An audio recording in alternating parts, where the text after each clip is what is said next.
the great Tennessee Senator, Ms. Marsha Blackburn, to weigh in on this. Senator Blackburn, it's a pleasure, as always, ma'am. As I said, you've got two laws, two specific laws, okay, passed by Congresses and signed by presidents to A, stop the illegals from coming across the border, and B, to go after illegals inside the country who may be criminals and get rid of them, a deportation program. I don't know why Joe Biden doesn't abide by those laws. I'll let you talk about that because the bill he's proposed doesn't do any such thing. Well, the bill he has proposed is an immigration bill. It's not a border security bill.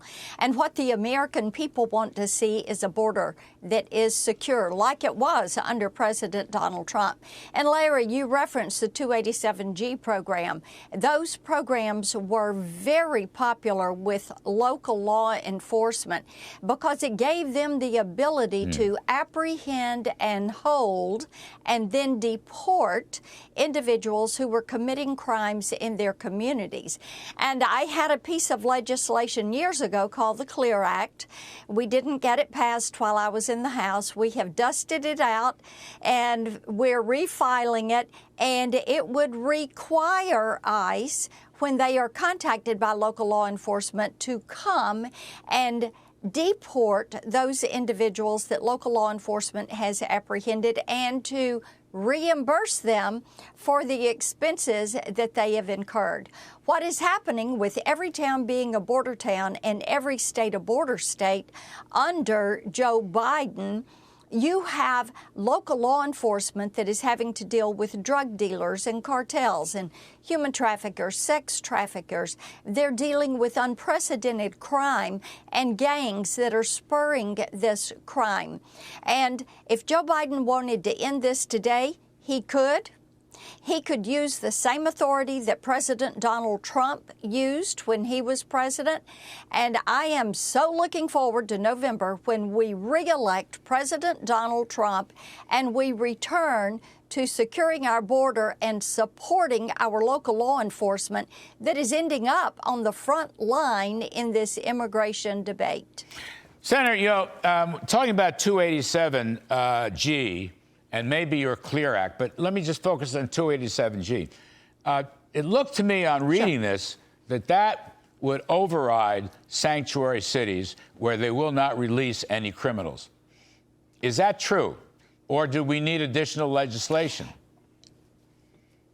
287G, with its given authority, should override the sanctuary city policies. But to be sure that ICE comes and receives, they deport these people, like the Venezuelan gang member that killed Laken Riley. New York City let him go before the detainment order could be issued to ICE.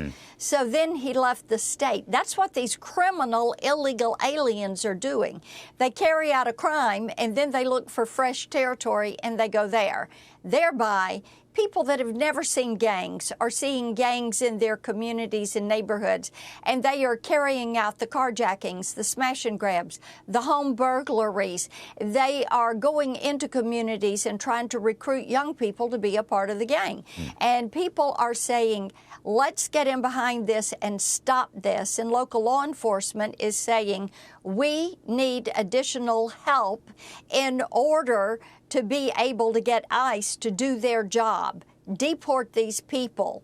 We don't need to be flying these people coming to the southern border seeking asylum to places in the United States. We need to send them back where they came from. But you know, Senator, language is very important.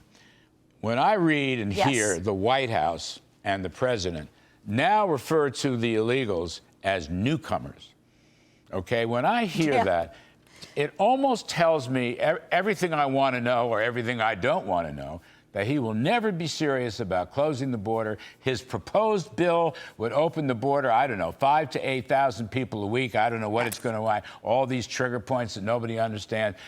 This is an enabling bill to help newcomers. And that is not, I think, what you want. It's not what I want. I don't think it's what the country wants. You're exactly right. And language is important. The actual statutory language for someone that illegally enters the country is illegal alien. And then it was immigrants, then it was migrants, and now it is newcomers. Here's what this administration is trying to do. They keep trying to make illegal legal, and they're trying to make illegal immigration legal. They even came up with an app. If you go use this app, then we're going to let you come on in. And they're granting parole. You know, the killer over in Georgia had been granted parole by DHS. It wasn't even an asylum claim. So language is important. Having a president who will abide by the rule of law is an absolute necessity. And we can pass all sorts of laws, and you know what? Joe Biden is not going to enforce them because an open, reckless border is his border policy. Yes, ma'am. Yes, ma'am. Senator Marsha Blackburn, we appreciate it very much. Thank you for coming back on.